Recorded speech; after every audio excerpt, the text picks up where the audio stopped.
What if the moment you realize you can't fix someone's heart hits harder than heartbreak itself? I Can't Make You Love Me isn't just another love song. It's Bonnie Raitt bleeding her soul into every note. It's raw, it's devastating, and the story behind it is even more heartbreaking than the song itself. Welcome back to Backstage Melody. Origins from a homeless veteran. This song didn't start with Bonnie Raitt.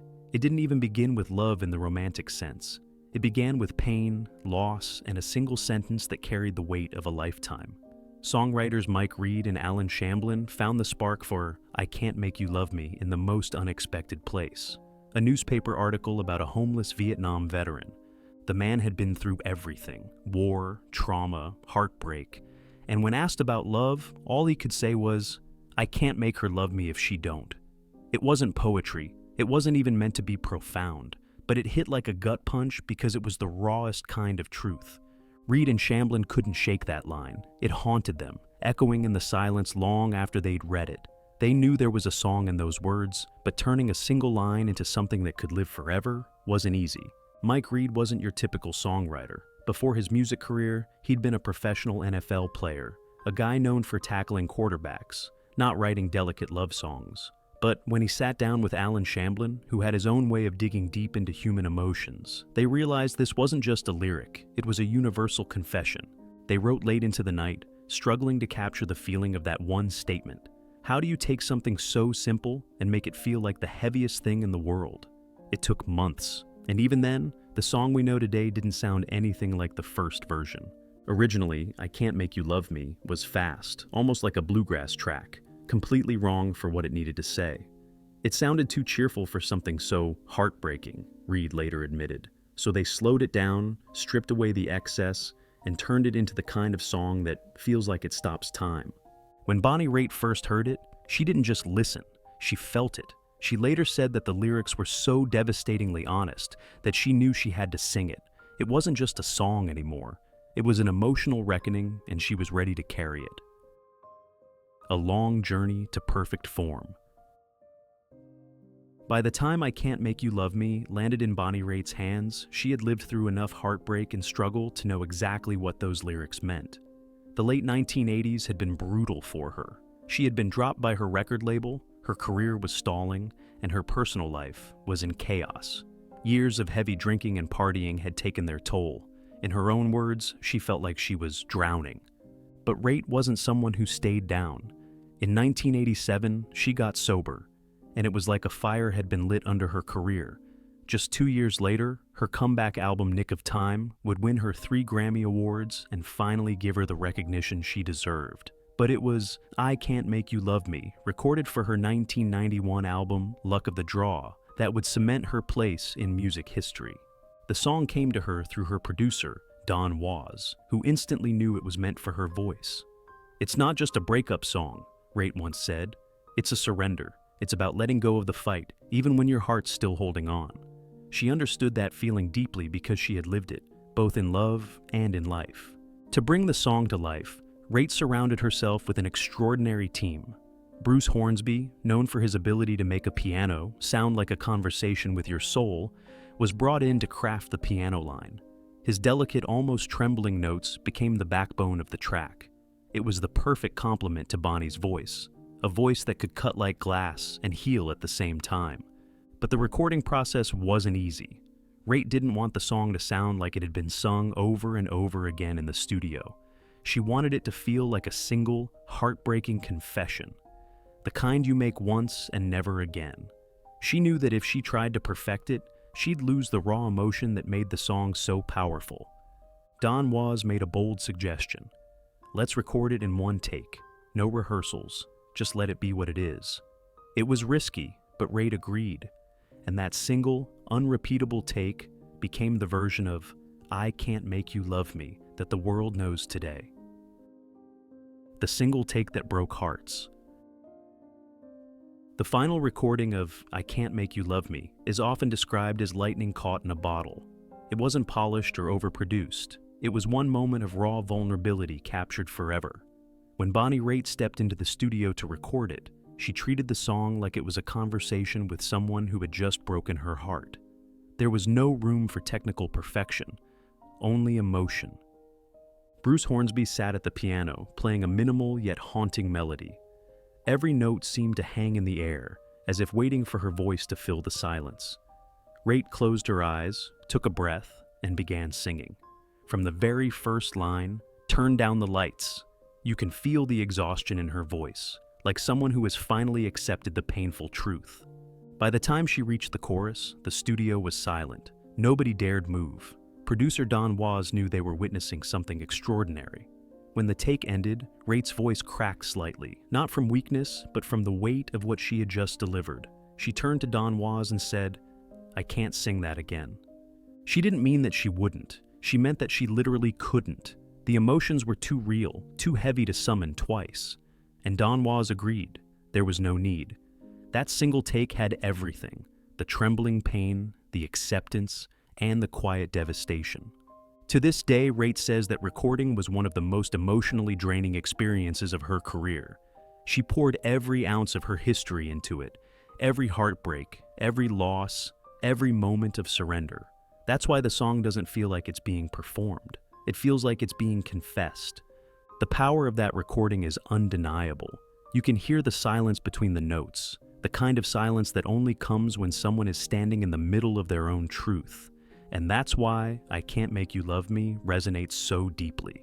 It's not just a song, it's a moment of vulnerability captured in real time. Rise to iconic status. When "I Can't Make You Love Me" was released in 1991 as part of Bonnie Raitt's album Luck of the Draw, it didn't dominate the charts in the way that upbeat radio singles did. It quietly peaked at number 18 on the Billboard Hot 100. But this wasn't a song meant for fleeting radio trends. It was a slow burn, the kind of track that stays with you long after the music stops. Critics immediately recognized its power. Rolling Stone praised its raw honesty, calling it a song that doesn't just tell a story, it breaks your heart in real time. Mojo magazine later ranked it among the top 10 greatest songs of all time, and it's frequently listed as one of the most moving ballads ever recorded. It wasn't about commercial success, it was about emotional truth, and that truth resonated across generations. What made the song stand out was how stripped down it was. There was no flashy guitar solo, no big production tricks, just Bruce Hornsby's haunting piano and Raitt's voice, which sounded like it carried a lifetime of scars. For listeners, it felt like she was singing directly to them. No pretense, no distance, just pure vulnerability. Over time, the song's influence grew. It became a staple for late-night radio shows, heartbreak playlists, and live performances. In 2015, it was inducted into the Grammy Hall of Fame, solidifying its place as one of the most enduring pieces of music in modern history. It's not just a song people listen to, it's a song they feel, and that's why artists across every genre have tried to cover it. Reinventions by Giants. When a song hits as deeply as "I Can't Make You Love Me," it naturally becomes a canvas for other artists to explore. Over the years, some of music's greatest voices have tried to capture its magic, each putting their own soul into it, but none quite reaching the raw vulnerability of Bonnie Raitt's original. George Michael's version is perhaps the most famous reinterpretation. Performed during his MTV Unplugged session in 1996, his rendition was stripped back, tender, and almost painfully intimate. Michael turned the song into a late-night confession, his voice carrying both warmth and fragility. Fans who heard it live said the room was frozen in silence, as though everyone was holding their breath. Then came Adele, who performed the song in 2011 during her Live at the Royal Albert Hall concert. Her version wasn't just powerful, it was devastating. Adele called it the most heart-wrenching song ever written, and you could hear that belief in her delivery. She didn't just sing it, she lived it, every note swelling with her own experiences of heartbreak and loss. Prince, on the other hand, gave the song a completely different flavor. His live performances of "I Can't Make You Love Me" were darker, more seductive, and uniquely his own, where Raitt's version felt like quiet surrender. Prince's take was all about longing and the quiet fire of unfulfilled desire.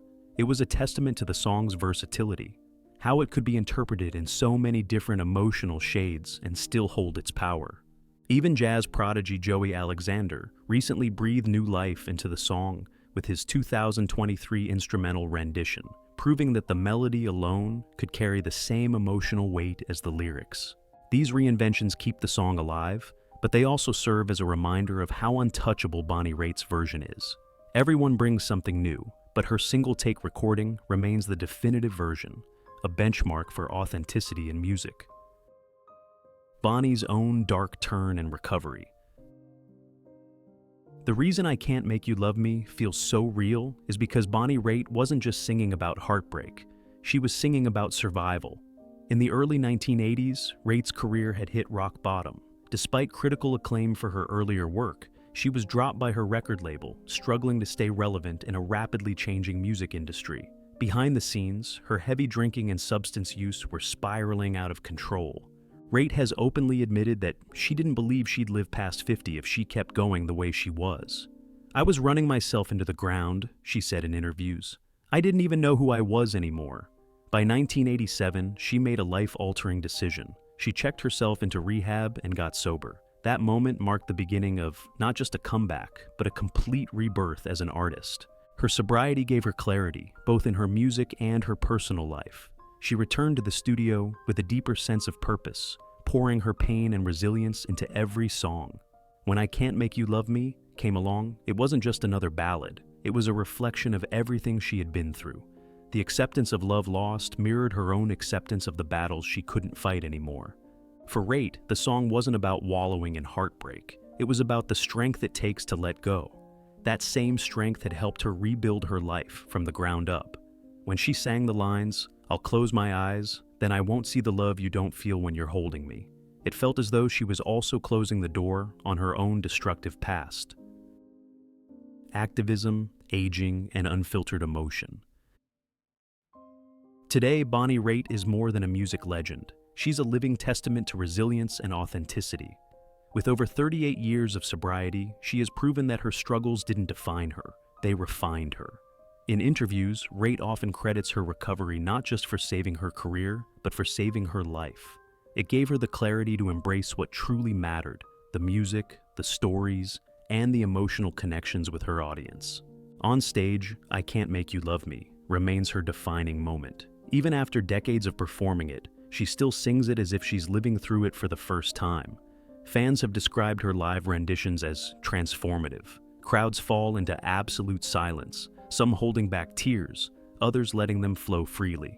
Raitt herself has admitted that some nights, the song still hits her harder than expected, reminding her of her own battles and triumphs. But Raitt's legacy extends far beyond music. She has spent decades using her platform for activism, championing causes like environmental conservation, social justice, and musicians' rights. Her 2022 album, Just Like That, which won a Grammy for Song of the Year, proved that she hasn't lost her fire or her ability to tell stories that cut deep. Even at 75, Raitt is not slowing down. She continues to tour worldwide, her voice carrying the same raw emotion that made I Can't Make You Love Me a timeless anthem. It's not just a song anymore. It's a moment of shared vulnerability between her and every person who listens. I Can't Make You Love Me endures because it tells the truth no one wants to face. Love can't be forced, no matter how much we wish it could. Bonnie Raitt's haunting performance, born from pain and redemption, transforms heartbreak into something achingly beautiful. Every note is a quiet acceptance, every lyric a reminder that sometimes letting go is the bravest thing we can do. If this song still hits you in the heart, hit subscribe. We share the untold stories behind timeless music every single day, right here on Backstage Melody.